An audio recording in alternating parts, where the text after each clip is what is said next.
Hello guys, good morning. Halika kayo, samahan niyo akong kumain. May bagoong ako dito guys na may kalamansi. Ayan guys, o diba?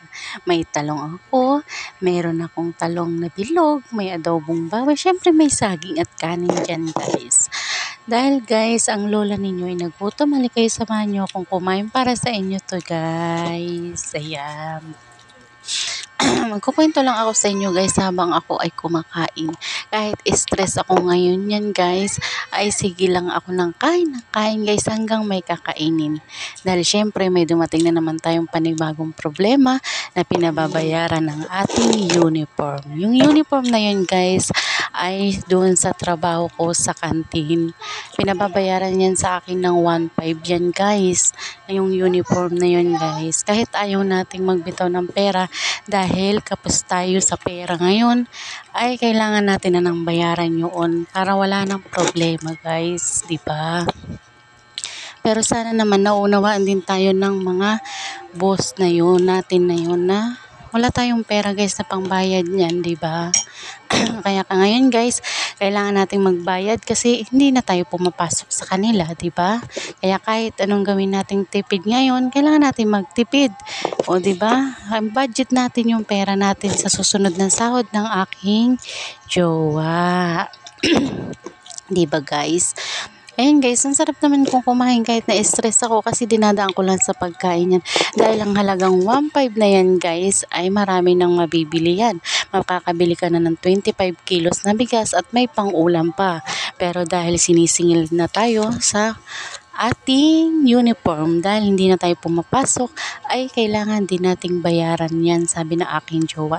At nagpapasalamat ako guys sa aking jowa kasi nandyan siya lagi nakasuporta sa lahat ng ginagawa ko guys. O diba guys, ang sarap-sarap ng kain ko dyan guys. O diba, yan talong lalo na pag nilagang talong talaga guys, napakasarap kumain yan. Sa usawan ay bagong at kalamansi na may sili dyan guys, diba? Kaya kayo guys, sa susunod siguraduhin din yun na ang papasukan ninyo ay hindi ganon, di ba? Kasi nakakadala rin guys talaga. Nakakadala na hindi ka na nilang papakinabangan. Ngayon, kailangan mo na magbayad. Diba guys? Pasensya na kayo guys kasi masama lang talaga ang loob ko guys kasi yung 1.5 na yan ay napakalaking tulong na sa amin ng aming pamilya. Pero sabi nga ng aking asawa guys, bayaran na namin para wala nang problema, di ba? Maraming salamat sa aking asawa na laging sumusuporta sa mga pinaggagawa ko guys. Kasi ako lang naman talaga guys mapilit magtrabaho. O di ba? Ngayon problema ko, naging problema niya kasi siya guys ang naghahanap buhay, siya ang magbabayad. Kaya nagpapasalamat pa rin ako sa kanya kasi nandiyan pa rin siyang nakasuporta ngayon sa lahat ng ginagawa ko. At sana yung may-ari ng aking uniform ay maging masaya na kapag nabayaran ko na. Diba guys? Ay, masaya na. O, masaya na rin ako nun guys pag nabayaran ko na yan. Wala na akong iniisip dyan guys. Kasi habang dumadaan ang araw na yan, ay iniisip ko yung uniform na yan. Na hindi dadaang ang araw na i-chat ka na bayaran mo na yung uniform mo dahil ayaw mo nang pumasok. O diba? Pag nabayaran yan, wala na guys. Okay na, kalmado ng ating utak. Diba? Kaya tayo ngayon ay makakuha tayo ng aral. Dahil sa ilang taon ko din naman nagtatrabaho sa kanila guys. Pero hindi naman nila na ano yung isang taon mo na yun. Kaya pagpasensyahan mo na sila. Diba guys? Kaya ngayon, kakain na lang tayo ng kakain habang hinihintay natin ang araw ng pagbayad natin sa kanila. Diba guys?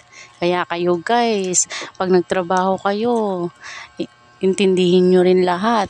Kasi ako, ilang taon akong hindi kasama ng anak ko sa pag-aaral dahil nagtatrabaho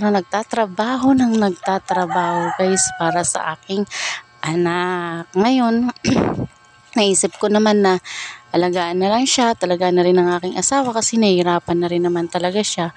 O diba guys? O ngayon, bayaran mo na yung uniform mo. O ayaw mo nang pumasok. O di ganun yung guys, di ba? O bye na guys. Busog na ako dyan. Kakukwento ko sa inyo. O ayan, di ba? Masarap kumain guys. Kayo ba? Kumain na kayo guys. Maraming salamat sa inyo guys. Paki-like at subscribers na lang din po ang aking page na Rose Novilla. Maraming salamat po at ingat po kayong lahat diyan kung saan mang sulok kayo ng mundo. Ito po, bye-bye. Yan, busog na busog ako dyan, guys. Tingnan ninyo, guys. May audience ako dyan. O, ayan, dami kong audience dyan, guys, na kumakain ako, diba? O, bye-bye na, guys.